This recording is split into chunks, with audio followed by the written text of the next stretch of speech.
Então, agora sim, boa tarde a todos, né? O pessoal que está aqui, o pessoal que nos assiste pelo YouTube e talvez, quem sabe, pelo Facebook, porque o Facebook hoje deu problema, está dando chutes meio que doidos na página do Face.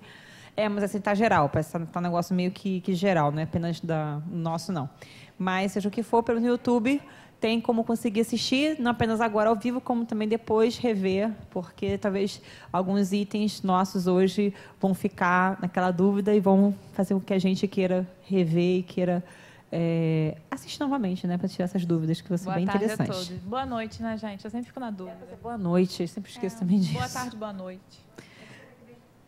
Não, hoje eu chego aqui, amanhã eu chego cedo. Então, vamos lá para a gente começar logo, que hoje tem muita coisa para falar, gente, muita coisa. E a gente tem... Nós estamos para policiar.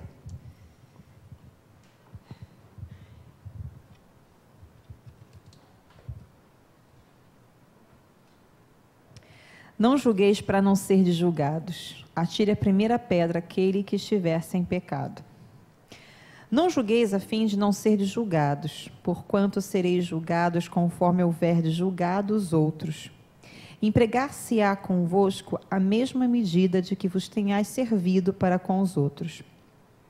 Então os escribas e os fariseus lhe trouxeram uma mulher que fora surpreendida em adultério, e pondo-a de pé no meio do povo, disseram a Jesus: Mestre, esta mulher acaba de ser surpreendida em adultério. Ora, Moisés, pela lei, ordena que se lapidem as adúlteras. Qual sobre isso a tua opinião? Diziam isto para o tentarem e terem de que o acusar. Jesus, porém, abaixando-se, entrou a escrever na terra com o dedo. Como continuasse a interrogá-lo, ele se levantou e disse: Aquele dentre vós que estiver sem pecado, atire a primeira pedra. Em seguida, abaixando-se de novo, continuou a escrever no chão. Quanto aos que o interrogavam, esses, ouvindo-o falar daquele modo, se retiraram um após outro, afastando-se primeiro os velhos. Ficou, pois, Jesus a sós com a mulher, colocada no meio da praça. Então, levantando-se, perguntou-lhe Jesus: Mulher, onde estão os que te acusavam? Ninguém te condenou? Ela respondeu: Não, Senhor. Disse-lhe Jesus: Também eu não te condenarei. Vai-te e de futuro não tornes a pecar. Só vou falar uma coisinha, vai ser bem breve mesmo. Ele fala a questão, né, do não julgar o outro para que nós não sejamos julgados. Quando a gente aponta o erro do outro, ou julga o outro como certo ou errado, ou como, digamos assim, merecedor ou não de piedade, e nós? E as nossas próprias faltas? E os nossos próprios erros, nossos próprios equívocos, para que eu possa ter uma noção do que o outro está fazendo é certo ou errado, vamos dizer assim, nesse julgamento, é porque eu conheço tanto o certo, como eu também conheço o errado. E como é que a gente conhece o certo e o errado? Vivendo o certo e o errado. Então, automaticamente, todos nós, para que tenhamos noção total, plena, de um caso, de um elemento, de uma ideia, de um item, a gente precisa experimentar, vivenciar. Por isso que aqui nós estamos encarnados. Então, antes da gente apontar para o outro, antes de condenar ou julgar o outro, nós temos que pensar, lembrar logo, nós somos os primeiros a precisarmos da indulgência alheia. E assim, automaticamente, eu me lembrarei que o outro também, assim como eu, precisa. E quando a gente erra, o nosso maior medo é sermos julgados. E a aula hoje é sobre medo. Então, vamos ver daí. Mestre Jesus, nosso amigo, companheiro, nosso governador do planeta, Joana de Anjos, nossa mãezinha, nossa amiga, mentora, aos mentores desta casa e os nossos mentores, agradecemos sempre a oportunidade de mais uma vez aqui estarmos, de termos a coragem de vir, de nos abrirmos, de estarmos receptivos aos conhecimentos, à busca sobre nós mesmos. Buscamos Deus, buscamos o nosso Pai, buscamos a consciência plena sobre o que existe desse amor grande, infinito, que ainda para nós é uma pequena ideia do que vem a ser Ele no todo. Que tenhamos a coragem de seguir, que tenhamos a vontade, que tenhamos o estímulo de darmos as mãos e continuarmos na nossa trilha, no nosso caminho. Mas para isso rogamos muito sempre a sua intercessão, a sua ajuda, para que ampliem nossas consciências, para que ouçamos com os ouvidos do Espírito, para que possamos ver com os olhos do Espírito, que consigamos ir além desse véu aqui da frente e enxergarmos a verdadeira essência de Deus. Acompanhe-nos, guie-nos, abençoe esta casa e esse momento. Que assim seja, graças a Deus. Vamos lá então, gente. Então, hoje vai ser realmente gostoso. Vai ser bom. Vai ser legal, vai ser bacana. Falar um pouquinho sobre o medo, né? Então, sem que a gente demore mais, capítulo 4, medo. E esse capítulo tem 3 partes. Como todos os capítulos do conflito existenciais, sempre 3 partes. Dos primeiros, ela aborda sempre o assunto, o tema. Para o terceiro, né, propor uma terapia ou uma proposta de melhora ou de você tentar vencer, superar esta questão, esse conflito. Então, temos a psicopatologia do medo, depois as diferentes manifestações deste medo, para terminar com a erradicação do medo. Então, primeiro, vamos conhecer, né? Digamos assim, o que vinha a ser essa origem do próprio medo, como que ele se manifesta no segundo momento, e aí a gente vai, né, e dá conta. Eu só consigo, digamos assim, vencer uma questão se eu primeiro conheço esta questão. Né? Então, por isso, vamos falar um pouquinho sobre isso. Mas antes de começar, eu tenho uma pergunta a fazer para vocês. Não precisam responder agora em voz alta, mas quero que vocês pensassem ao longo de todo, né, dessa aula, não apenas hoje, como também da próxima aula, qual é o seu maior medo? Qual é aquilo que, de repente, faz com que vocês fiquem completamente paralisados, completamente, assim, petrificados? Só de pensar já dá aquele suor, já começa, né, a escorrer, você fica daquela taquicardia e querendo sair correndo para não conseguir enfrentar, não ter que enfrentar isso. Ou não também, Jana, porque às vezes o medo, ele pode te incentivar a ir para frente, mas tem alguma coisa que prende a gente, que assusta. Pode ser que a gente pare, pode ser que a gente ande, mas tem alguma coisa que assusta a gente, que tira a gente do nosso cerne.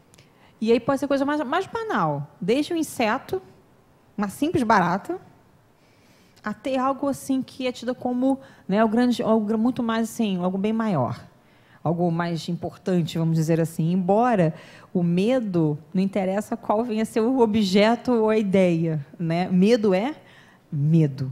Cada um sabe a sua extensão. Cada um sabe a extensão do medo, tá? Por quê? Queria que vocês pensassem. Todo mundo já pensou? Já sabe de casa, já sabe de cor, já direitinho o seu. Eu já sei o meu. Então, né? Então... Eu já cheguei com ele, na verdade. Tá vendo? Então, só assim, mais ou menos fazer um exercício, para vocês também irem pensando. Antigamente, o meu maior medo, aquele que me fazia me paralisar, acho que até já comentei com vocês, era abelha e marimbondo. E, consequentemente, agulha. Somente da ideia de pensar naquele bichinho me picando, eu já começava assim, a entrar em pânico.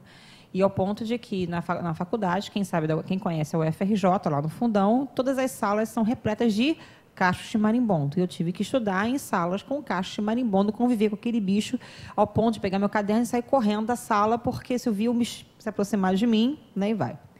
Vamos parar e pensar. Caramba, medo de marimbondo, vou racionalizar, não vou nem pegar na simbologia de só racionalizar. O meu tamanho é o tamanho de um marimbondo. Ah, mas ele tem um ferrão. Tá, ele tem um ferrão, é verdade. Mas eu posso ter um inseticida, eu posso ter uma raquete que trucida lá o bichinho, eu posso ter tantas e tantas outras armas contra aquele marimbondo. E eu ainda sou vencida por um marimbondo.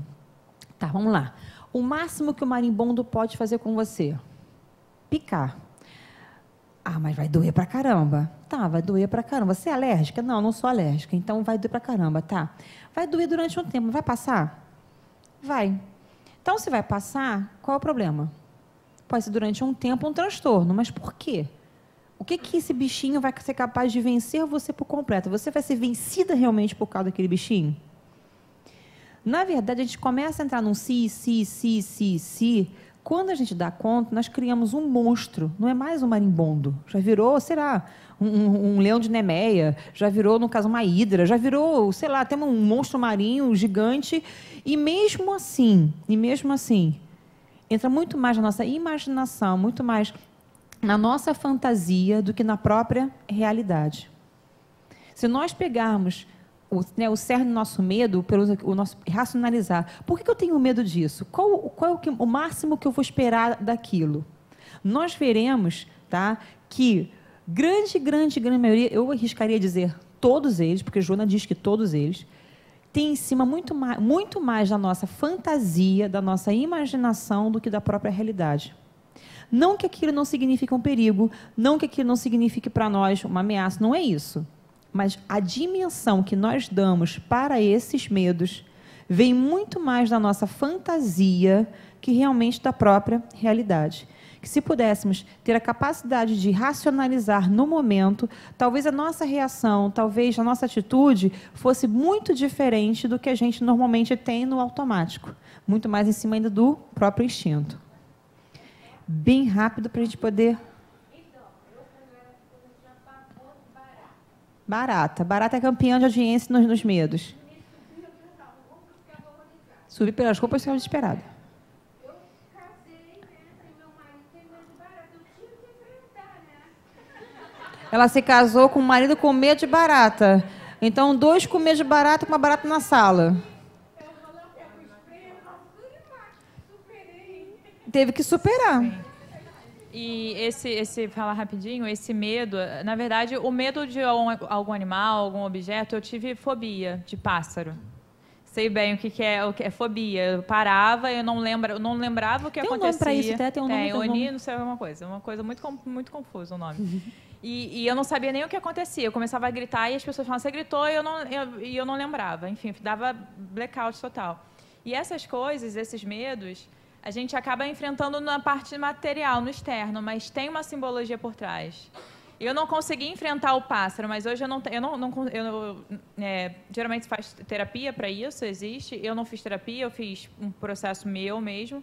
Mas o que eu fiz? Eu não consegui enfrentar o pássaro, mas eu enfrentei o que o pássaro significava para mim. Quando eu me dei conta, eu já não tinha mais medo do pássaro. Então, a gente tem que parar para ver o que essas coisas que são mais simples nos dão. O que é uma barata, o que é uma abelha, e aí trazer para a nossa vida o que é um avião, o que é ficar fechado num lugar para a gente, aonde que isso se encaixa na nossa vida. E aí a gente acaba enfrentando essa questão nossa e acaba se refletindo no material. O que é interessante é que os monstros que nós construímos na nossa mente é bem como se fosse aqui mesmo.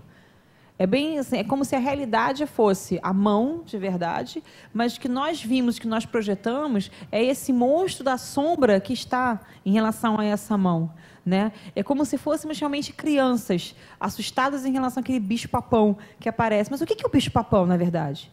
Então, o que nós vamos fazer agora aqui é uma reflexão para descobrirmos quais são realmente os nossos bichinhos-papões, né? O que realmente ele pode, no caso, me atacar ou me ameaçar. O que está por trás disso?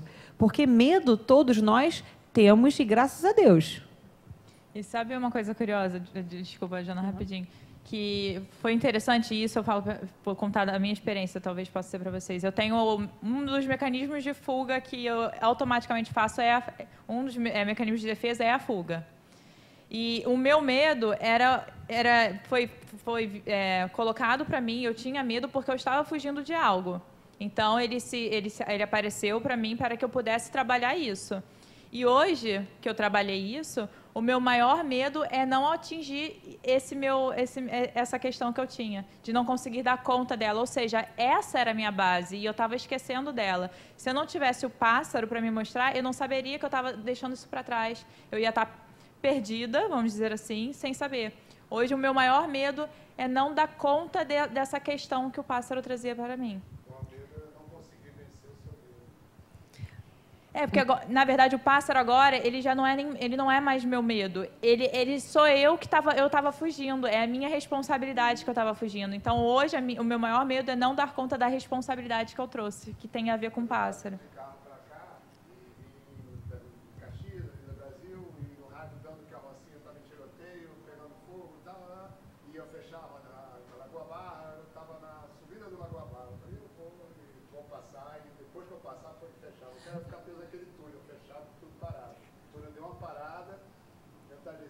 Liberou, passei, quando eu passei, não, assim, os fogos, aí deu no rádio que fechou tudo, logo depois. Fechou, Falou o tiroteio da Rocinha que teve ainda há pouco e aí passou no meio, quanto isso às vezes dá pra gente logo esse medo. É um instinto, questão da sobrevivência. Cara, não, tiroteio é a vida. Mais pra frente a gente vai falar até do medo da morte. Vai ter um slide que a gente vai falar sobre isso. Então, lá, gente, resumindo, quase sempre cultivado deveria ser racionalizado, a fim de inutilizar-se-lhe a procedência, para constatar que tem origem maior na imaginação receosa do que em fator real de desequilíbrio e de prevenção do perigo.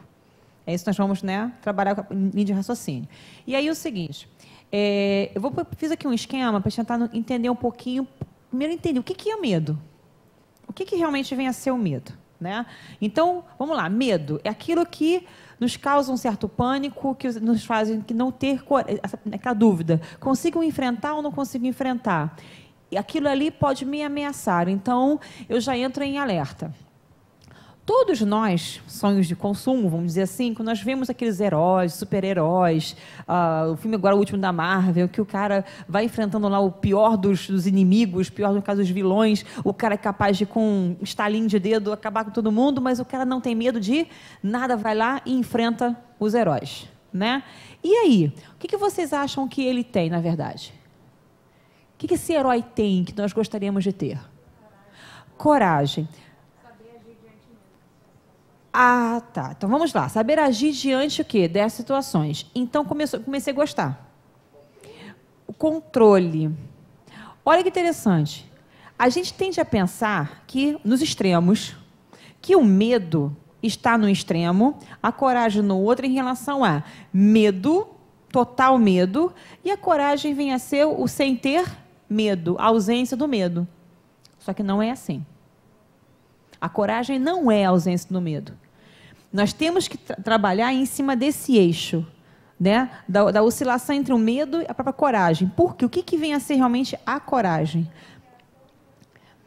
Mas em relação a que sentido? Racional. Porque o oposto em relação à ausência de medo é o destemor. Ele não é uma reação, é uma ação.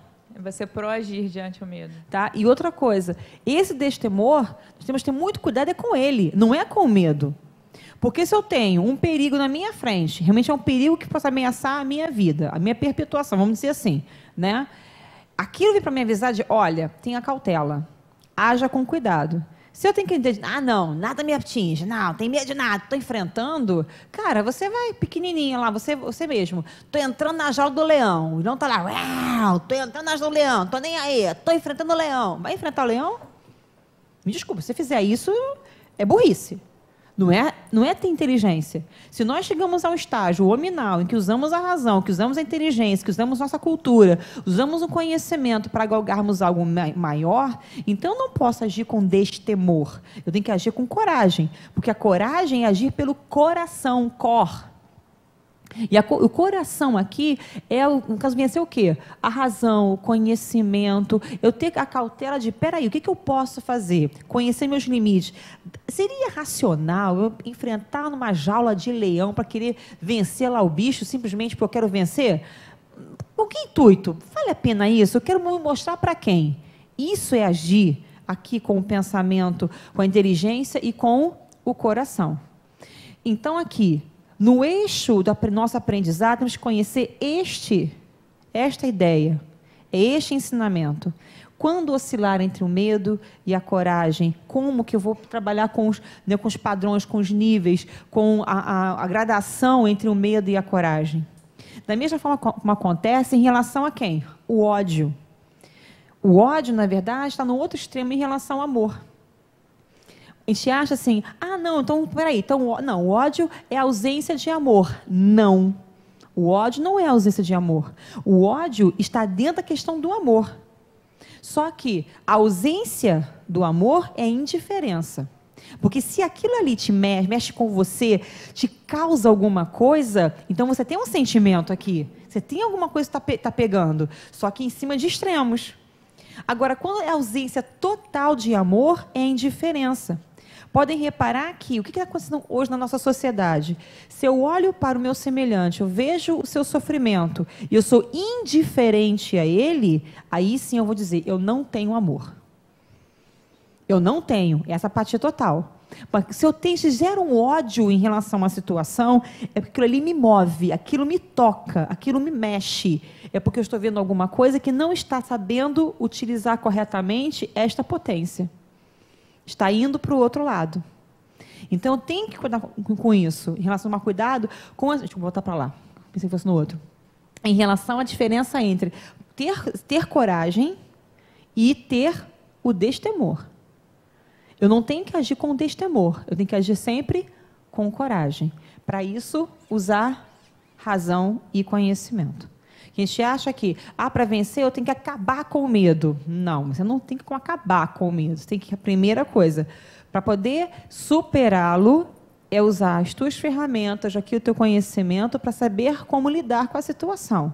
O medo, ele faz parte da gente. O que o medo traz, faz parte da gente. Era isso que eu queria chegar com aquela... Não, e às vezes ele traz alguma coisa que diz respeito a gente, só que é desconhecido. A gente só tem medo do que a gente não conhece. Então, vamos lá. Aí começa, nos primórdios, a herança, né, o início de tudo. A herança da culpa no inconsciente humano responde por inúmeros desequilíbrios que dela se desdobram, mascarando-se de variadas expressões que se tornam fenômeno inevitável no processo para a aquisição de superior nível de consciência. Vamos ver como é que isso funciona. No caso, para a gente, aqui no nosso aqui. A gente vive durante um período total de consciência de sono. E aqui seria lá os primeiros reinos nossos, os primeiros momentos. Então, desde lá, desde a questão do reino vegetal, também o animal, e os primeiros momentos do nosso ainda huminal, que ainda é aquela coisa meio animalesca, meio cá, meio lá, um pedacinho meio cá, meio lá. Quando a gente começa a passar dessa fase, a gente começa a consciência da nossa existência corporal, a nossa individualidade, o nosso ego. Então, eu me vejo muito mais do que lá no passado.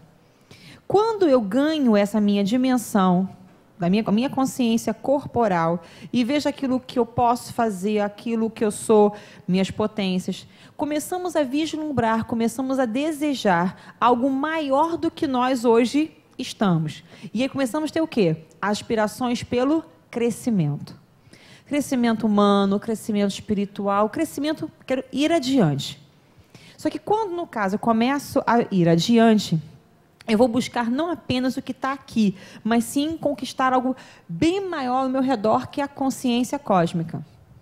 Que é a nossa entre aspas, né? Não é ligação, mas nosso conhecimento com Deus. É unir-me até aquilo que vem a ser verdadeiro. Só que isso que vem a ser verdadeiro é como se fosse o topo do topo do topo da evolução. Maravilha.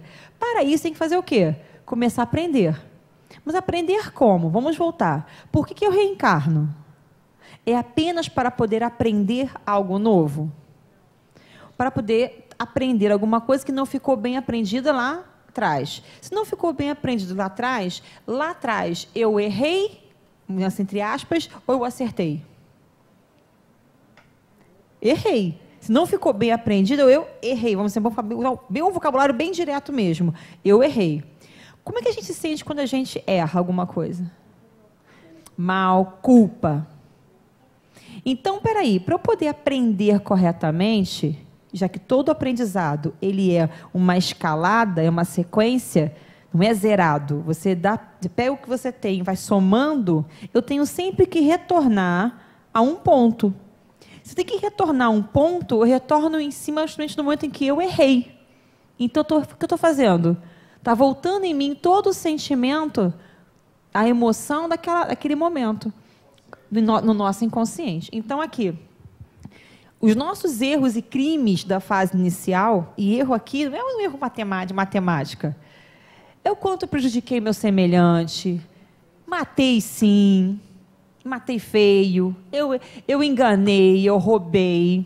Eu fiz coisas realmente perversas que nem sequer eu posso imaginar agora.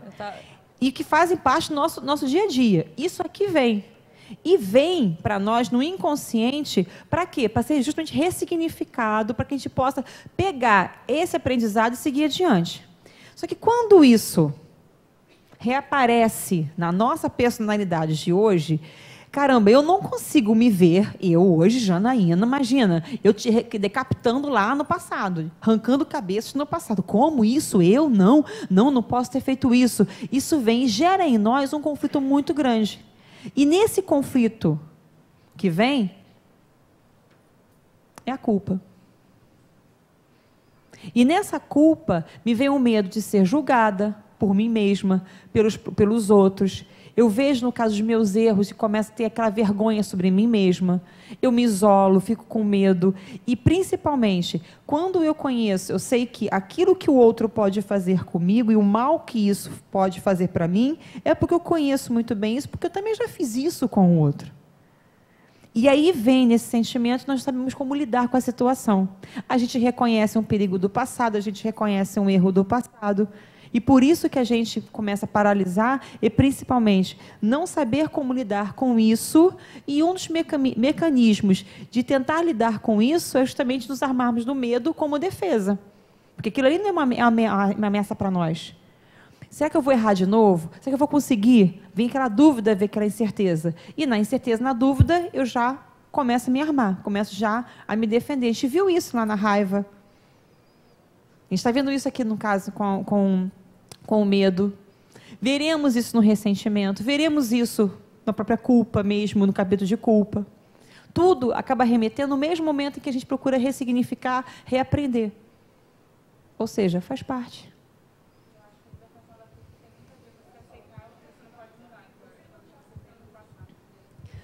A libertação. Quem? Desculpa.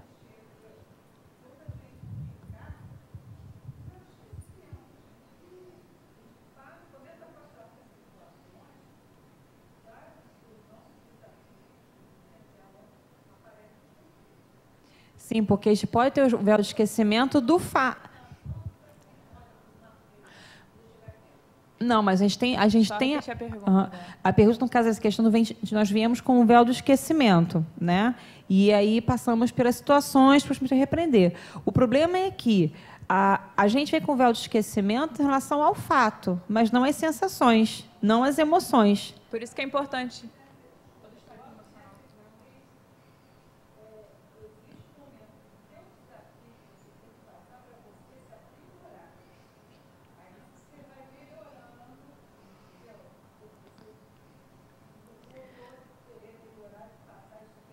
Mas é por isso que a gente está aqui. A gente está aqui para ver como essas coisas se apresentam para a gente, porque é isso que vai, como a Jana falou, o fato a gente não vai saber, mas a gente pode saber a essência da nossa questão. Então, uma vez que a gente sabe como ela se apresenta para a gente e como ela, vamos falar, se arma, a gente pode identificar e aí sim a gente direcionar a nossa energia para aquele aprendizado. Eu não sei o que eu fiz, mas eu sei que tem alguma coisa ali, entendeu? Não, uma coisa é você. Aí que tá, a diferença. Tá, mas olha só, uma coisa é o seguinte: uma coisa é alguém culpar você por isso, a outra é nós mesmos nos culparmos. Essa que é a questão toda. Deus não nos culpa de nada, pelo contrário, porque Ele sabe sobre nós, porque Ele sabe a nossa limitação, então não vai haver culpa. Só que o problema é que nós mesmos nos culpamos. E o que acontece, por exemplo, num processo, já pegando isso aqui, num processo obsessivo? Quando vem o obsessor, ele pega a gente nos nossos pontos fracos, de onde? Ele resgata lá os nossos erros do passado, meio que relembra inconscientemente esses erros, para gerar em nós o quê? O sentimento de culpa. Não para que a gente lembre o que a gente fez, mas para retornar o sentimento. E por esse sentimento eles vão agir. E por essa emoção básica, entendeu? Se você falar aprimorar e evoluir, vamos pegar no aprendizado numa escola, por exemplo, né? Eu tenho um aluno, eu começo a ensinar para ele uma matéria, um tópico. se ele, no caso, aprendeu aquilo ali, opa, aprendeu bem, então eu vou para o próximo, então eu estou aprimorando. Se ele, de repente, hoje consegue fazer uma soma perfeitamente, eu vou entrar agora na multiplicação. Isso é uma evolução, porque a multiplicação tem a ver com a própria soma. Agora, e se ele, na soma, ele está errando ainda a soma? Ele consegue, de repente, somar, sei lá, 4 mais 2, mas não consegue um 5 mais 7.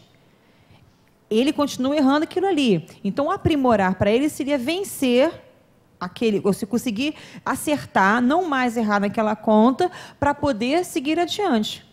Entendeu? Então, a evolução, ela trabalha com duas vertentes. Tanto ao aprendizado novo, o acúmulo de aprendizado, né, o somatório de aprendizado, como também aquele que é o consertar um conceito que esteja mal compreendido por nós, uma ideia equivocada.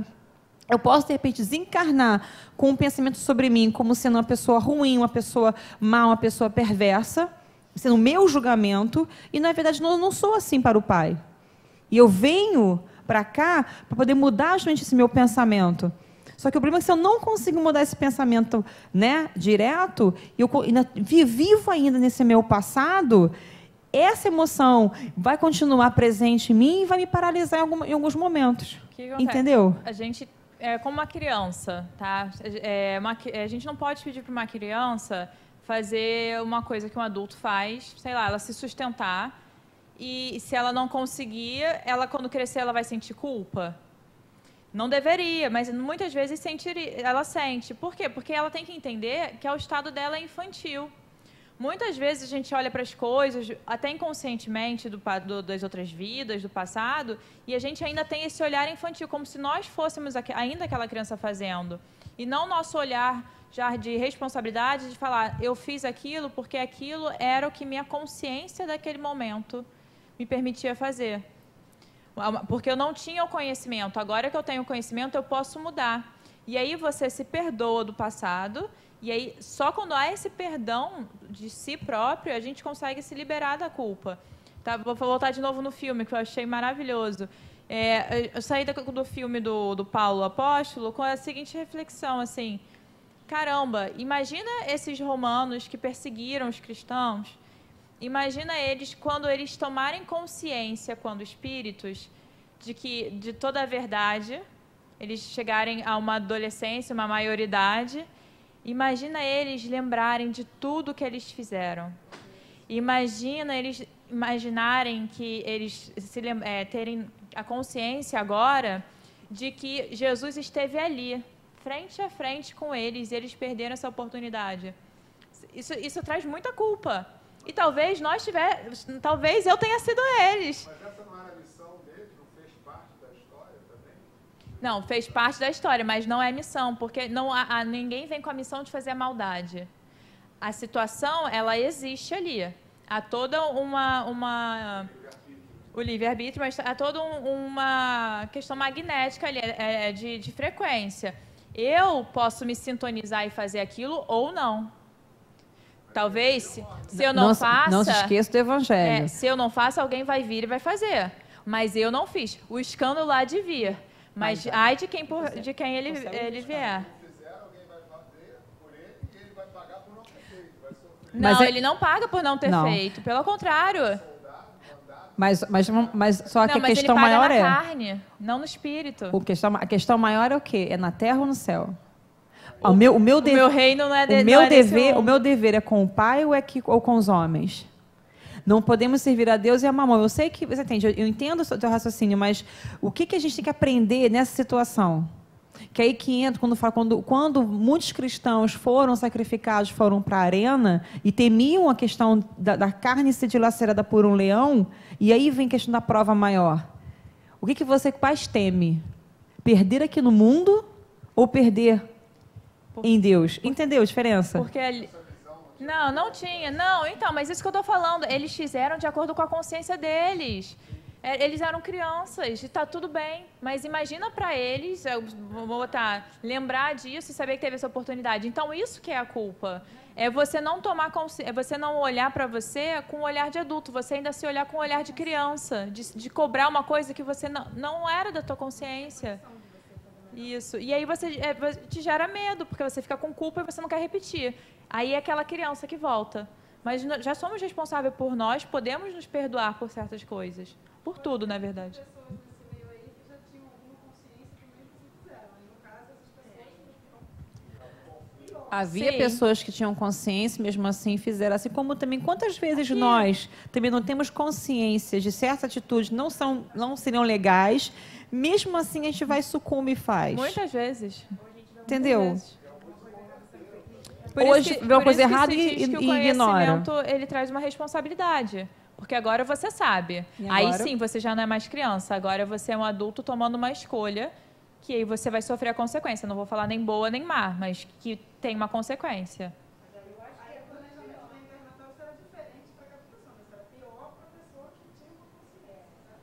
A questão não é ser pior ou melhor. A questão é ele vai ter a oportunidade no ambiente certo, no momento certo, na sociedade certa, para que ele possa ter aquele aprendizado. Entendeu? Porque não necessariamente, às vezes a gente tem uma tendência a achar que a pessoa fez muita coisa agora aqui de errada, na próxima encarnação vai vir na penúria total. Não necessariamente. Porque se esse espírito não conseguir ter um estágio de aprendizado na penúria, vamos dizer assim, então ele entra num momento, num processo reencarnatório, para que ele possa aprender, para depois vir espiar e ter a prova, entendeu? Não necessariamente é imediato. A gente tem que parar com essa ideia muito imediatista, muito certinha, 2 mais 2 igual a 4. Não, cada caso é um caso. Cada nível pode dizer. Eu tenho um aluno, de repente, tenho três alunos, notas diferentes. Eu tenho a dificuldade de um na leitura é diferente da dificuldade do outro na leitura. Então, eu não posso dar o mesmo atendimento para os dois. Eu tenho que ser um atendimento diferenciado, entendeu? A prova até pode ser a mesma, mas no momento tem que dar atenção para ele diferente da atenção do outro. É assim que nós somos. Cada um tem um nível, tem um grau. E outra, a gente tem muita concepção de ver punição e castigo como uma coisa negativa. Eu acho que eu já falei aqui, no behaviorismo, na psicologia comportamental, você tem reforço e punição. A punição, ela não tem nenhum juízo de valor de bom ou ruim. Ela é algo que você vai dar, né, para a pessoa que teve o comportamento, para que diminua a incidência de um comportamento. A partir do momento que a pessoa muda o comportamento, você tira a punição, porque aquele comportamento foi extinto. Mais ou menos é isso. Deus é behaviorista com a gente. Eu brinquei até estudando para essa matéria. Porque o que acontece? Situações vão aparecer na nossa vida e não é ruim ou bom. São para que diminua a incidência de determinado comportamento que a gente teve ou está tendo. Mas aí está partindo do pressuposto de que a pessoa não pode aprender pelo amor. Não, pelo reforço. Não. Sim, tem reforço e tem punição. É isso, eu só estou explicando a punição porque a gente geralmente entra na punição com um juízo de valor. Às vezes não, pode ter a reencarnação, porque a gente acabou entrando num viés aqui, mas a reencarnação é uma coisa extremamente complexa. Eu já não poderia ser servidora do Ministério da Reencarnação porque é muito complexo. Mas tem que ter um olhar assim, sem juízo de valor, bom ou ruim, é para aprendizado. Então, a partir do momento que você aprende, você não precisa mais da punição. Porque era só para você aprender, era só para te diminuir a incidência. Talvez eu tenha tentado reforçar uma coisa boa, mas você não olhou, você não repetiu aquela situação. Você repetiu o errado, então agora eu vou entrar com a punição. Você extinguiu aquele comportamento, ok, eu vou te reforçar o comportamento bom. E isso acontece na nossa vida. Desculpa. Não. Olha um exemplo entre punição e aprendizado. E, claro, depende muito do ponto de vista. Quem recebe, quem aplica isso. Tá? E aí um alerta para nós, para os pais em geral. Vamos fazer contas. Seu filho, ele anda muito mal na escola. Por quê? Porque ele não consegue parar um pouco para poder rever matéria. A mente dele está apenas futebol, joguinho eletrônico, futebol, joguinho eletrônico. Ele não consegue, não tem tempo ou não tem um estímulo de parar para poder rever a matéria dele. Só quer isso. Nota baixa na escola. Então, peraí, já que você, com o seu tempo todo, com futebol e joguinho, não consegue se dar bem aqui por não ter o tempo para você estudar, então, a partir de hoje, estou tirando seu futebol, estou tirando o seu joguinho para você ter o tempo para poder ver a matéria. Para aquela criança, isso vai ser uma punição. Por quê? Porque vai gerar nele um sofrimento, porque ele vai perder o momento de diversão dele. E vai ter que fazer o quê? para poder chegar a estudar. Mas você, quando retira isso, sem pensar em querer castigá-lo, mas sim uma forma de fazer com que ele tire a atenção do jogo ou do futebol, para jogar sua atenção, o foco no seu dever daqui, até que ele ganhe um ritmo de estudo e, de repente, amanhã você consiga liberar um tempinho mais, um pouquinho de futebol com estudo, um pouquinho de joguinho, até ele fazer isso, se conscientizar, para ele é punição. Mas você não está punindo, você está educando, mostrando estratégia de reeducação para ele, para que ele possa melhor também se dar bem aqui. É o que acontece conosco. Quando a gente volta em uma reencarnação em que nós não temos, às vezes, as mesmas regalias do passado, as mesmas facilidades do passado, isso nós soamos para a gente como fosse punição, porque gera um sofrimento de perda. Mas não necessariamente é punição. Para o pai isso não é punição. Para o pai é instrumento de reeducação. O problema é que nós estamos tão acostumados há séculos e séculos, milênios a milênios, a trabalhar com a ideia de pão, pão, queijo, queijo, né? Aquela lei de Italião, ou seja, um olho por olho, dente por dente, que a gente pensa que tudo é punição, mas não é.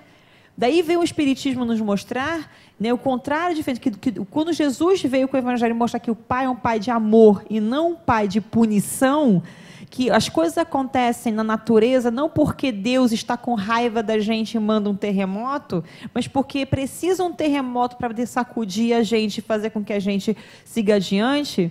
Entendeu a diferença? Ele veio mostrar isso para nós. E, assim, nós temos que mudar esse pensamento. O homem sofre. Sofrimento não significa porque ele está sendo punido. É porque aquilo ali está gerando nele uma insatisfação. Esse exemplo da Jana foi perfeito. Porque se o pai fez isso porque ele tem uma visão ampliada. Ele sabe o que o filho realmente quer, só que o filho ainda é criança, ele não sabe. Nós somos criança perante o pai. Nós não sabemos, nossa visão é muito limitada. Ele sabe aonde a gente quer chegar, em verdade, aonde a gente tem que chegar. E tudo o que acontece é para que a gente chegue ali. É porque a gente não sabe, nós somos crianças ainda, precisamos dessa orientação. Bendito véu do esquecimento. Fala, Xará. Tem muita culpa, gente. Não é punição. Sair da zona de conforto não é punição. E sair da nossa zona de conforto gera medo. Por quê? Porque a gente não conhece. E a gente tem ainda essa questão de querer controlar as coisas. E a zona de conforto é onde a gente passa a existir e não sobreviver. Uhum. E porque na zona de conforto, na verdade, na zona de conforto a gente sobrevive e fora dela a gente existe. Eu falei o contrário, né? Vamos lá, então. Não? Trata-se de um medo absurdo que se transforma em transtorno de comportamento agravado pela natural aceitação do paciente, que o aumenta em face da insegurança emocional, tornando-se não raro uma patologia que pode desencadear síndromes do pânico ou transtornos depressivos graves. Imagine aquela situação que nos causa um medo ser vivida, revivida o tempo todo por nós. Não vai ser apenas um pouquinho, vai ser daqui a pouco vem a ser um montante tão grande que nós não vamos nos dar conta daquela situação. E aí realmente pode gerar algo maior, um transtorno maior, até chegar a ter a síndrome do pânico. A síndrome do pânico é... Fala. Aumentar o ar, tá. A síndrome do pânico, ela é uma síndrome assim, que você tem é extremamente complexo, é uma coisa extremamente angustiante, você acha que vai morrer, que tá em perigo e você não consegue sair, tudo te ameaça, é horrível.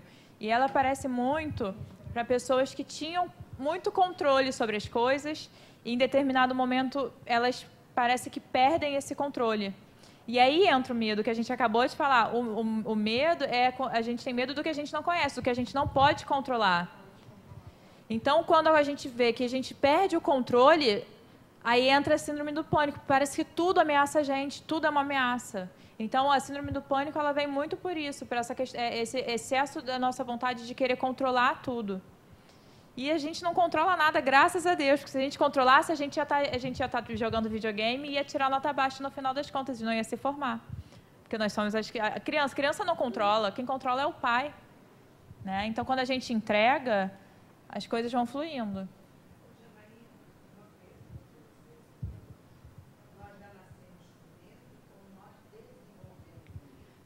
Nós nascemos com medo, nós aprendemos do que ter medo.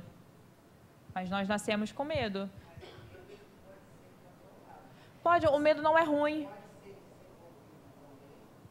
Você pode gerar uma nova causa para o medo. O novo aprendizado do que ter medo. É medo. O medo ele existe, ele faz parte do nosso instinto. Isso aí qualquer animal tem.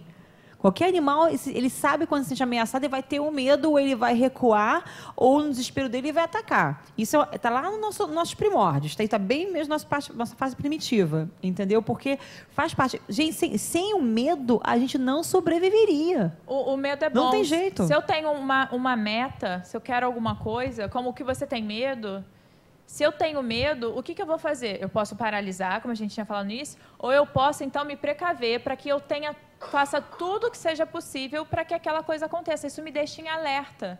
Se eu não tivesse medo, eu só ia assim, deixar rolar. Eu não ia tomar conta do que eu posso. Veja bem, eu falei em controle, tem coisas que eu posso controlar. O que eu posso controlar é o que eu faço. Fora mim, eu não tenho controle. Eu não posso querer controlar. Então, o medo serve para eu ver o que eu quero e dentro do que eu tenho controle, ou seja, as minhas atitudes, eu vou cuidar para que aquela coisa não aconteça. E se ela acontecer, tudo bem, mas eu fiz a minha parte. Então, o medo te deixa alerta para você poder sobreviver. Uhum. Sim.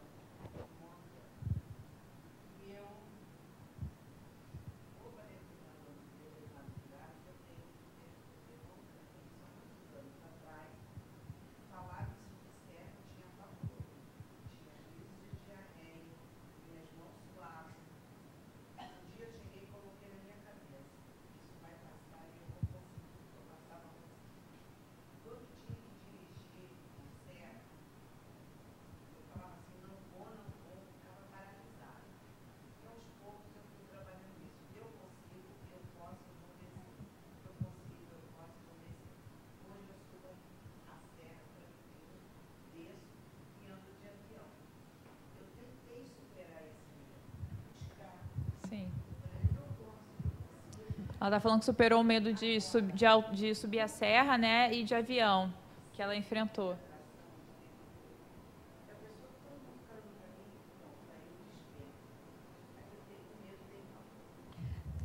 Só no caso, uma coisa em que a Olga falou para a pessoa da casa, da internet saber, ela tinha medo, como a Aninha falou, né, de altura, de serra, de avião, e tanto ela foi trabalhando isso, de perseverança, e insistindo até que conseguiu superar. Vamos lá.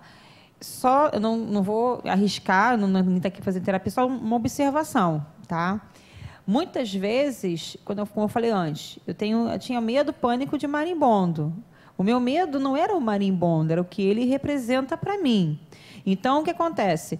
Hoje eu consigo estar no local com o marimbondo, por quê? Porque eu quando eu descobri o que ele representa para mim e consegui superar o seu significado, para mim virou um bicho que é claro que eu também não vou brincar com ele porque tem um ferrão que dói. Ponto. Então, vou lá, eu tenho que ter a coragem aqui para saber como agir, entendeu? Agora, só para você se questionar, será que essa altura, essa serra, esse avião tem um significado maior? E o que você fez foi o físico, material, avião e serra, você superou, mas esse significado, a causa principal, não está transferida para algum outro elemento. Tem relação e você continua tendo o mesmo medo, mas não manifestado naquele objeto, agora sim em outro objeto. O bacana, a questão do medo, por isso que a gente tem muito cuidado, eu vou erradicar esse meu medo. Não faça isso. Você não tem que erradicar o medo, tem que conhecer, na verdade, o quê? A causa deste medo, trabalhar a causa. Senão você vai ficar transferindo de objeto para objeto, ou vai jogar isso na tua sombra, e quando isso vier para ser resolvido, minha filha, vai ser avalanche. O que a gente vê é o sintoma se apresentando. A gente tem que ir na causa. Quando a gente vai na causa, o sintoma ele se desfaz. Você não precisa nem se preocupar. Foi o que eu falei, do pássaro, também como da Joana. Eu não pensei no pássaro, eu pensei na causa que estava trazendo o pássaro. E quando eu olhei, eu estava do lado do pássaro. Onde eu ainda vou tirar foto, sabe, com aquela águia assim, eu olhando ela assim. Ai, Vamos lá, gente. Por exemplo, avião. Eu tenho muito medo de avião. Eu já viajei algumas vezes, mas eu deixo de viajar. Eu poderia viajar muito mais. Me pararam e já fiquei em pânico. Eu fui para Nova York, fiquei, olhava para o lado, todas as pessoas dormindo no avião, e eu em pânico. Eu sou meio soltando, não adiantou nada. E, tipo assim, da onde vem isso? Isso que você está falando, tem algum significado? Tem. Eu posso achar, porque isso é uma coisa comum. Não vamos fazer uma, senão todo mundo vai ter problema. Mas vamos só fazer o seguinte, que serve para qualquer medo. O que isso representa para o que é um avião? O que ele faz? Não é só voa. O que ele faz? Você tem que ir além. Ele voa, ele te leva de um lugar para o outro, de uma forma que a gente não tem muito esforço, de um trabalho, não sei. O que é um avião? Pensa, ele te leva às alturas e te leva a um ponto que você não esperava ir, talvez.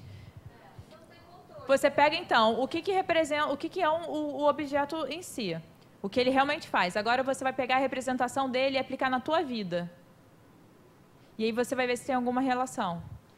Isso é uma questão, depende Entendeu? muito... Que aí vai chamar simbologia aí atrás. O melhor é questão de fazer uma terapia ou de um acompanhamento, porque cada um tem um histórico, cada um tem uma reação, cada um... Até mesmo questão dos símbolos, embora os símbolos sejam alguns universais, mas eu vejo um símbolo de um jeito, outra pessoa vê de outra forma. Outra coisa também que a gente tem que levar muito em consideração é que, ainda mais nós estando numa casa espírita, e isso Joana fala, tá? Que serão os nossos próximos slides, que o medo, esse medo pode ter uma causa tanto endógena quanto exógena. Pode ser tanto aqui fora, em relação, né, alguma coisa que me trouxe isso, o avião, para você ter um significado e tal, ou eu posso ter alguma coisa dentro de mim, carregado de mim, de outra experiência, de uma outra existência, que o avião me remete a isso. Então, tem pessoas, vamos dar um exemplo bem simples que eu vou falar, isso não é regra, isso é um caso, tá? De pessoas que cometeram suicídio ou que desencarnaram, por exemplo, caindo de uma altura, lógico, né, bem alta, e as pessoas têm vertigem. Quando chegam perto de lugares altos, têm vertigem. Mas por quê? Porque é acionado no seu inconsciente a lembrança, o sentimento, a sensação da sua última reencarnação. E como aquilo ali foi extinguido da existência corpórea, é um medo. Então, aquilo é uma ameaça para você. Volto a falar, isso é caso por caso, experiência por experiência, pessoa por pessoa. Então, é difícil assim, é sempre que você tem medo disso, é sempre assim. Não. A gente não pode fazer isso. Por isso que eu não posso te dizer o que é. Você tem que pensar o que significa para você. Porque tem a questão dos arquétipos, mas os arquétipos também, você pode achar pelos arquétipos, mas o que os arquétipos trazem para você? Não é só ler ali o que está escrito e pronto, é isso. Não. O que é aquilo que traz para você? É sempre muito interno. A gente tem que ver o que... Todas as situações... Uma situação que eu vivo, você tem uma percepção e eu tenho outra. E foi a mesma situação, entendeu? Pois é. Pois é, eu amo. Sim, exatamente. Eu fico triste quando são desce. simbologias pra gente. Vamos lá, então, gente. Mas que não é. Então é o seguinte... Uma sequência. Quando se aguarda a concretização de algo ambicionado, é natural que ocorram dúvidas em forma de medo na sua não viabilidade. Eu tenho um projeto, e agora? Vai dar certo? Não vai dar certo? Dá um friozinho na barriga? Vou conseguir? Né? Isso é bom, porque te faz ter cautela, te faz pensar e te faz, de repente, ver em que eu poderia melhorar. Isso é legal, me deixa alerta. Quando alguém se afeiçoa por outrem, ocorre também o medo de não ser correspondido. Em face da instabilidade dos fenômenos existenciais, o medo ocupa um lugar de destaque, assim como ocorre com outros sentimentos. Não apenas nas nossas conquistas profissionais ou materiais, como também em relação às relações interpessoais. Quando alguém tem medo de falar em público, por exemplo, como seria julgado pela plateia? Como é que a plateia vai reagir? Vou agradar? Por que para mim é tão importante ter esse agrado, ter esse julgamento positivo das pessoas? Será que eu não tenho confiança em mim? Sei lá. Quando eu vou, de repente, conhecer o primeiro encontro com alguém, marcou lá um encontro pelo Tinder com o crush direitinho, vai com a primeira impressão. Você quer fazer de tudo para agradar ao outro, para que o outro tenha uma boa imagem sua. Mas ele não gosta de mim. E se, de repente, pessoalmente, ele me achar feia e não achar legal? Tudo isso são medos nossos. Sim, pode Aham. ser. Não. E é legal que Joana traz mais na frente, exatamente isso, que o outro também pode estar com esse mesmo medo. E a gente parece que o outro é muito perfeito e nós não. Nosso complexo de inferioridade aí. Por que o outro também não está com esse medo? Né? A gente pode pensar assim, então vamos quebrar essa coisa que distancia a gente? Vamos falar, então? Vamos mostrar mais o que a gente está sentindo? Olha que bacana nisso, que a gente é tão egocêntrico, mas tão egocêntrico que somente nós temos o direito de estarmos errados, o outro não. É verdade, Porque verdade. o egoísmo, gente, não é apenas no querer o bem para nós. O egoísmo também se manifesta quando a gente tem um julgamento completamente negativo nosso e os outros não. Como se eu sou o errado, eu sou o centro das atenções, todo mundo vai me culpar. Então, o teu olhar está todo focado em quem? Em você mesmo, e não ao redor. Então, a gente olha como é que a coisa... A gente pensa que eu ser egoísta, eu querer tudo para ele porque ele quer ter a posse do melhor. Muitas vezes o egoísta, ele quer ter a posse do que é de pior, mas ele tem a posse. É dele aquilo ali, não é mais de ninguém. É o ego no centro de tudo. Bom ou ruim, ele está no centro. Todavia, quando extrapola, gerando situações conflitivas, dando largas à imaginação atormentada, propiciando ansiedade, sudorese, arritmia cardíaca, identifica-se de imediato com o pavor, que assoma e ameaça a estabilidade emocional. Até aqui, tudo bem, natural, relax total, faz parte, uhul. É bom ter aquele friozinho na barriga para te incentivar. Agora, quando chega a este ponto, é hora de parar, refletir, analisar e tratar. Porque eu não posso deixar chegar a esse ponto. Isso aqui tem que ser meu aliado, meu companheiro, e não o meu inimigo. Tudo que chega a um ponto de ficar disfuncional, desadaptativo, porque nós somos seres adaptativos. Se acontece alguma coisa que a gente tem e isso está exagerado ao ponto de se tornar desadaptativo, aí é o ponto da gente pedir ajuda. Porque está disfuncional, está atrapalhando a gente. Enquanto a gente consegue lidar e como o medo ali é adaptativo, eu me adapto ao ambiente, eu cuido da minha sobrevivência, aqui a gente pede ajuda, ali embaixo. Então, para fechar hoje pelo nosso horário, falei com vocês das questões endógenas e exógenas em relação ao medo. Tá? Então, fatores endógenos. Vou ler basicamente o texto é bem elucidativo e a gente tem alguma coisa que comentou depois da sequência. E fatores endógenos que respondem pela presença do medo. Os comportamentos infelizes de reencarnações anteriores imprimem-no nos refólios do perispírito, que, por sua vez, instala no inconsciente profundo as matrizes do receio de ser identificado, descoberto como autor dos danos que foram produzidos noutrem e procurou ignorar, mascarando-se de inocente. Nesse sentido, podemos incluir as perturbações de natureza espiritual, em forma de sutis obsessões, consequências daqueles atos inditosos que ficaram sem regularização no passado. Trocando em miúdos, vamos lá. A criança quebrou o vaso da mãe, o que ela faz? Esconde, porque ela não quer ser pega, não quer receber a bronca da mãe, não quer apanhar da mãe, não quer que a mãe fique brava com ela. Ela vai esconder de tudo e fazer a cara de mais santinha possível, para que não seja descoberta. Mas fica sempre no fundo o quê? Aquele medo. E quando alguém fala, e eu acho, não fui eu. Antes de completar, tu já fala, não fui eu. Que já está no caso em alerta. E isso nós carregamos, de outras, que aí que entra a questão dos fatores das outras encarnações que não foram bem para nós sucedidas, que não foram bem resolvidas, e a gente perpetua isso. E é lógico que tem que ser reavivado pelo nosso inconsciente, porque estamos aqui para isso, para justamente dar esse novo significado, mostrar que, olha, nem sempre quebrar vaso da mãe é ruim, às vezes é bom. Então, é possível que você saia da situação com tranquilidade, você explica para sua mãe e seja perdoado e pronto. Ou fatores o quê? Exógenos, que pertencem a esta encarnação, a este nosso momento, que vem de fora, que nos estimula.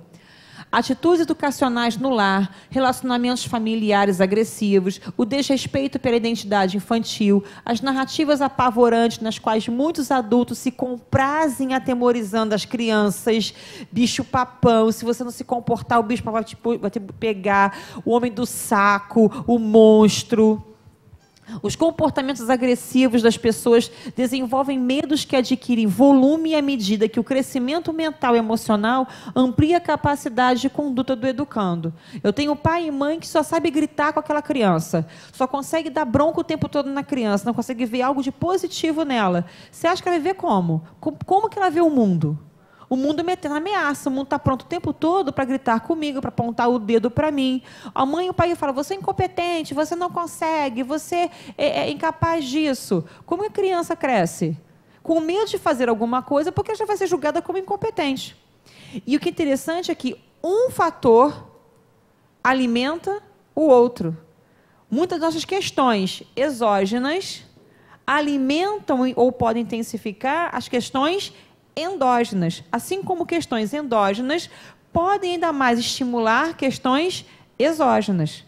Se eu tenho em mim um processo de culpa, que eu já carrego, já encarnei com esse processo de culpa muito forte em mim, e eu tenho aqui fora uma família que reaviva esse sentimento em mim, eu tenho algo aqui externo que está alimentando algo interno. Assim como o meu medo próprio pode fazer com que eu veja situações aqui fora e julgue essas situações de maneira equivocada, aumentando ainda mais o meu medo. Entenderam? Eu tenho sempre que analisar com os dois lados, o lado do espírito e o lado humano aqui, encarnado. Porque esse encarnado, ele também é o espírito, então ele tem tudo ali.